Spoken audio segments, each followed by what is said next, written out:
Hey guys, welcome to an update on the Stop Killing Game stuff. Now, Scott Ross did release a video going over the Video Games Europe, a lobbying group that's trying to speak out against Stop Killing Games. I'm gonna play the video, but really, man, right now it really does look like they're just. It really just looked like it's pirate software in cosplay. It's wild. But here we go. So this is basically Ross Scott's reaction and his pushback against the reasoning of Video Games Europe. Because they're ideologically opposed to us being able to retain our games. I really can't emphasize that enough. Even if every developer in the world was for our proposal, the industry would still be against it. Because it's not developers who make most of the big decisions. It's shareholders and companies worth billions. So with that in mind, let's go through this statement quick by our opposition here. We appreciate the passion of our community. However, the decision to discontinue online services is multifaceted, never taken lightly, and must be an option for companies when an online experience is no longer commercially viable. Well, I have great news for you, Video Games Europe. We are in no way seeking to impede your right to discontinue online services. We are saying you can shut down your games whenever you want. But you have to do that responsibly, in a way that doesn't take back rights you already sold to customers. Yeah, some people forget that companies have to sell you some rights to begin with to even play the games. We understand that it can be disappointing for players, but when it does happen, the industry ensures that players are given fair notice of the prospective changes in compliance with local consumer protection laws. Okay, well first off, I'm not a lawyer, but this guy at WBS Legal is. And he thinks Ubisoft probably broke the law when it shut down The Crew, giving players only 3 months notice, when they should have given more like 2 years. Yo, 3 months is wild, man. That's crazy. Yeah, you know, Ubisoft, one of your members. So this is probably a false statement out the gate. But you know what? That's not even our issue. So I don't even care how much notice you're giving to players. What I care about is that you're not depriving them of their purchase. You know what? This whole thing is weird. So this is very disingenuous. What I'm gonna do is I'm gonna copy this and we will rewrite it in the simplest terms, because this is all corporate speak and I hate it. So we are gonna change that. Okay, so I have it here and we are gonna change a bunch of these. Okay, we'll change this. So basically they are saying that we appreciate you, but hosting games is hard and we would like the option to stop if we can't make any more money. That's fair. Actually, that is very fair and I have no problem with this. So, and then let's just say sorry to disappoint. So when it does happen, industry ensures. So when this happens, we assure you that we will tell you when we are going to screw you over months in advance. That makes more sense. Because why not? And then you would make a red one there. Are not always a viable alternative option for players, as the protections we put in place to secure players' data, remove illegal content, and combat unsafe community content would not exist and would leave rights holders liable. Okay, several things here. We have to break it down. Private servers are not always a viable alternative That's bullshit. option. So they're saying for a new game concept, which hasn't even been made yet. Bullshit. Sometimes there is no way they can add an end-of-life plan to the design. Maybe they should be hiring new devs. If that is the case, they should absolutely be hiring new devs. Their programmers' fingers simply can't type that. I would love to see them say this to a room full of developers. Yeah. I think the industry would be surprised how viable it was if the law said you can't take back the limited license rights you already sold to the customer. And this next part. Yes, this part is true. Players will absolutely be getting a rougher and more wild experience playing an unsupported game. I happen to know a thing or two about that. So yes, that's the nature of anything unsupported. Yep. That's not a good excuse to destroy what people paid for. It just means they're on their own. But then they say this part. It would leave rights holders liable. Okay, I am not a lawyer, but my first impression is this strikes me as very not true. Yep. The way I read this, they're saying they are incapable of writing an end-user license agreement that absolves them of all liability on shutdown. Like planning for end of life Apparently, it's just not possible. So me, as a layman, I'm wondering what's the problem with adding a line like this to the EULA?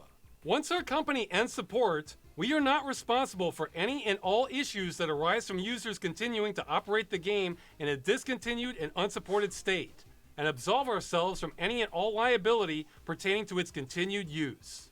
There's probably a better way to say that, but you get the idea. Yeah, the problem with that is that statement, it doesn't fit their narrative, and if it doesn't fit their narrative, then you're wrong. Frankly, that's how it works. They seem to be saying a line like that is just impossible to write. Yeah, it's impossible. See, I'm Fingers will puzzled by break. this because as a consumer, I've seen all kinds of things have support end, but I still get to keep them? I'm just on my own. That's a very common thing. I think we need a lawyer to weigh in on this. So if we take them at their word, it sounds like they're concerned about protecting customers. Okay, but their solution is customers must have their purchase taken away from them forever. We have to destroy our customers' games to protect them from themselves.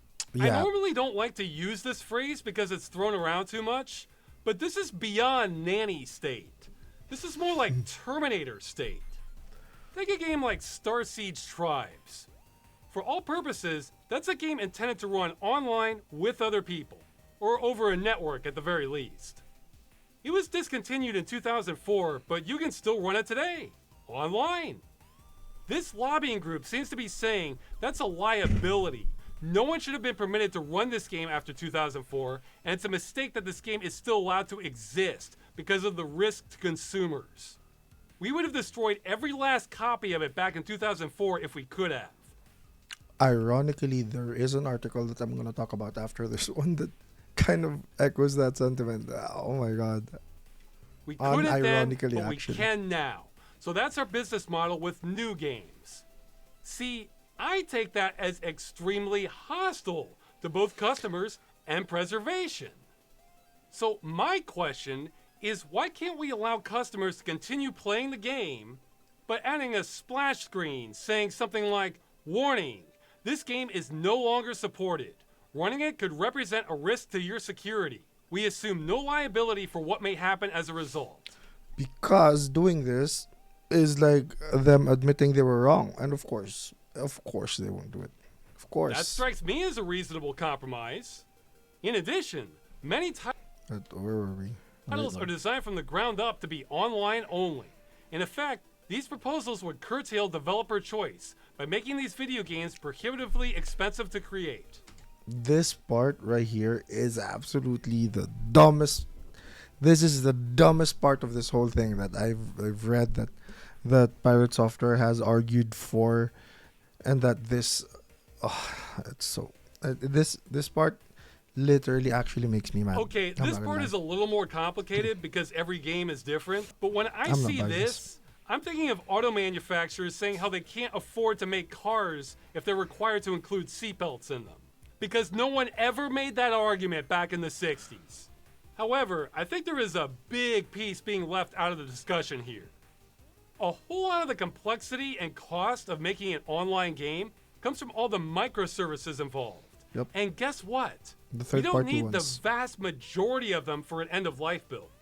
I talked to a developer, and he gave me a big list of examples we don't need. Payment processing, anti-cheat, analytics, voice chat. There's so much here that's not necessary to just run the damn game. In fact, I have a quote from him. We are not asking for 98% of the game. We're asking for the 2% of game logic from main gameplay functionality. Except even that's not true. We're not asking for that directly. We're asking for the same rights we already bought for the game, which they can probably fulfill by providing that 2%, as he puts it. So let's cut out all this extra crap That's so before much- we start that's talking so about how much bullshit. cost prohibitive an end-of-life build is. Yep.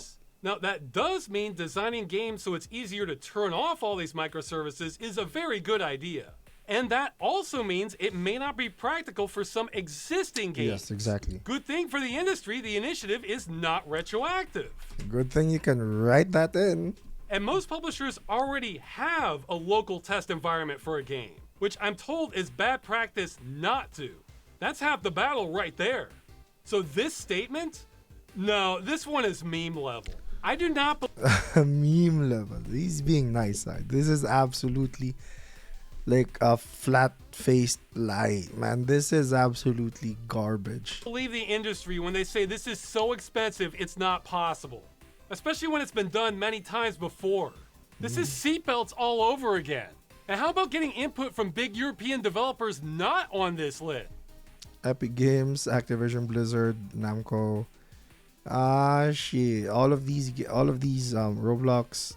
Okay. All of these are huge multinational companies. And of course, they're gonna protect their own interests. Of course. Like CD Projekt or Larian. Yeah. We welcome the opportunity to discuss our position with policymakers. No, you I don't. bet you do. No, you don't. And those who have led the European Citizens Initiative in the coming months. Okay, let's do this one. Let's do this one. Private servers are not okay. This is bullshit. Private servers are not always a viable option as the player protections put in place. This is absolutely bullshit. We don't like people hosting private servers because we cannot meddle in them. Yeah, that's the more honest. That's more honest. As because private servers have been done in the past. It's been done for all sorts of games, and they've had no problem. They've only had like rights problems where they don't want people making money off their game. That's the only problem I've seen. Leave the rights holders liable. Rights holders liable. Okay, let's keep that in. Maybe that's okay. Let's keep that in. Would not exist. We cannot meddle in them and would leave rights. Okay. This right holders liable is decent. Okay, I'll keep that in there. In addition, many titles are designed from the ground up to be online only. In effect, these proposals. Dude, this is the one that's the absolute dog shit. We don't want. Okay. We don't want to do it. I think that's it. I think that's it, boys. We don't want to do it because. Okay, we don't want to do it because. It costs money. That's it. That's it. And that even this is not true. This is a flat out lie still. It really should just be they don't want to do it. Okay. So let's do this. There you go. Perfect. Well, they'll probably be glad to know that's actually not me. I am not the official spokesperson for the initiative. I'm ineligible. I'm more of a super promoter. The reason I'm making this video is I want to inoculate people against these bad faith arguments. Remember, everything they're saying here is their excuse for taking away your purchase with no time frame given and destroying it forever. Is this a good enough excuse for you? Nope. It isn't for me, especially when they're lying. I think that's worth taking into consideration. And on that note, they also released the longer statement. But do I really need to go over this? Why providing continued support do not work for all games? Oh, we're back to the classics. Okay, so they don't even understand what we're asking for. You know what? I'm gonna let them figure it out. So that's I've played that song enough already. That's an assumption. This one is If I have to explain that a 500th time, yep. I want it to at least be to someone who's not being paid to undermine us. Now they're going to be lobbying politicians with this, I'm assuming, but we can try and do our part too. If you're super motivated on this and are part of the EU, you can contact a member of European Parliament and tell them about the initiative. I've been told you should target ones in the Internal Market and Consumer Protection Committee. There's a link in the description below. Just pick one for your country, and I'm just relaying this next part. I have no idea myself, but I've been told you should maybe avoid PFE and ESN, as they're not known for doing things, is how it was explained to me. And the last bit of advice is a lot of email to them gets buried. So if you want something that stands out, this title was suggested to me. 1 million plus sign European Citizens Initiative. Stop destroying video games. Help us protect gamers' consumer rights. And that's all I have on Video Games Europe lobbying against us. For now, I guess. AI generated title. A quick update to the last video. I didn't mean to scare the hell out of everyone signing. If you made an honest mistake filling out the initiative, it won't count, but don't worry. I don't think you'll be in any trouble with the law.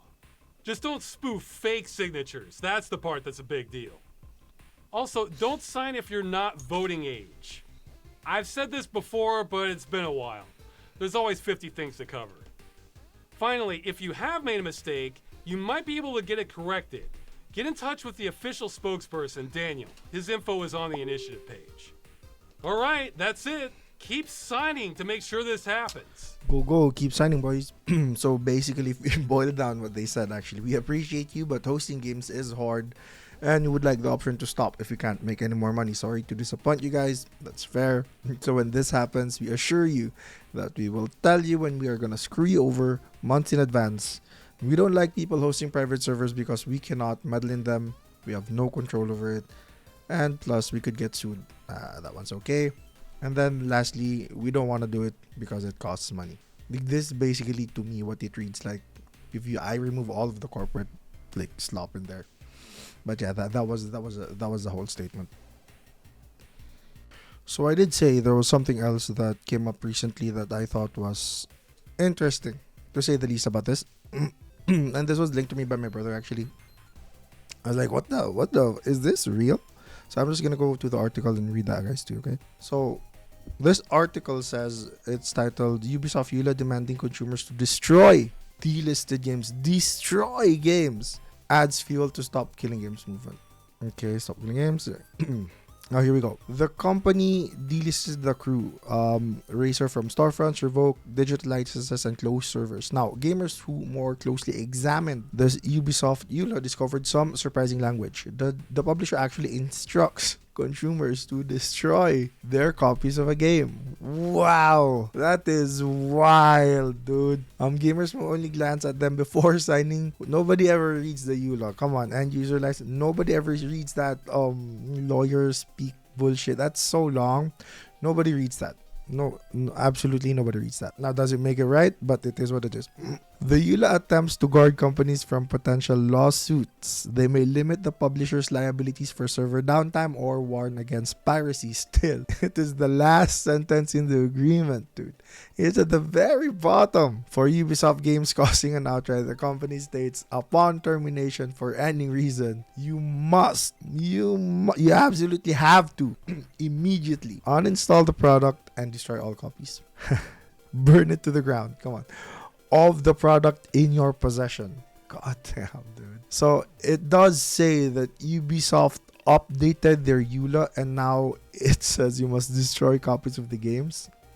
To be fair to Ubisoft and just gaming companies or the gaming publishers in general, this sort of hints, this sort of says that it's a new thing that Ubisoft put in. It's updated, but a few sources say that this thing has been in the EULA for as long as 2003.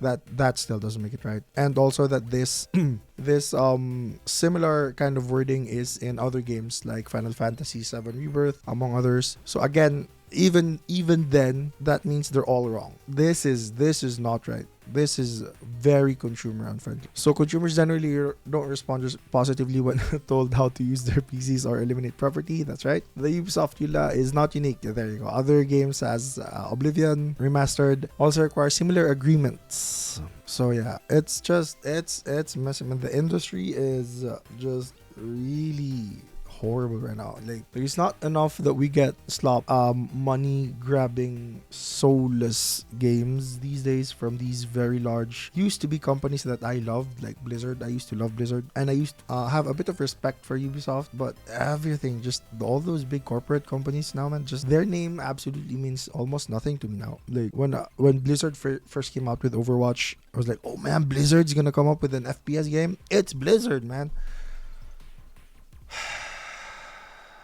I remember I released a video about Giguk making his own anime, and I found out that he's spending his own money to make this anime and he doesn't have a plan for profit. I'm not saying that's the right way to go, but where were all the people with passion that came into the gaming industry? Where are they? Where did they all go? It's sad. It's just a sad landscape for gamers these days, and I hope at least this movement helps consumers and gamers get a win. Because we've taken a bunch of L's. Honestly, we've taken a whole lot of L's. We've spent a whole lot of money on games that are absolute dog shit. And gamers deserve more. At least if you paid for dog shit, at least let us keep the dog shit.